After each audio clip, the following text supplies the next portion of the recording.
May daga. Ha? Tatalon siya ng 3 beses.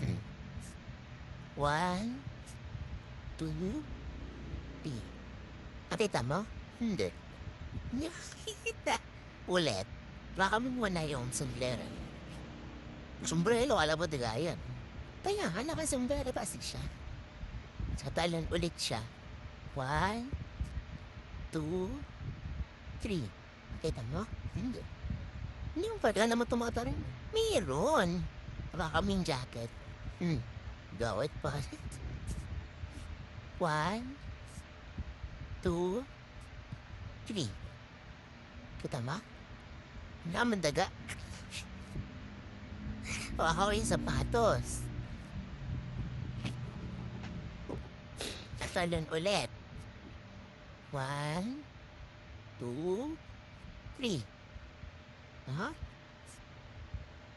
Ano hawak mo? No, ano yung hawak mo? Ano yung hawak mo? Hindi ko nakikita. Ba't mo hinawakan yung jacket niya?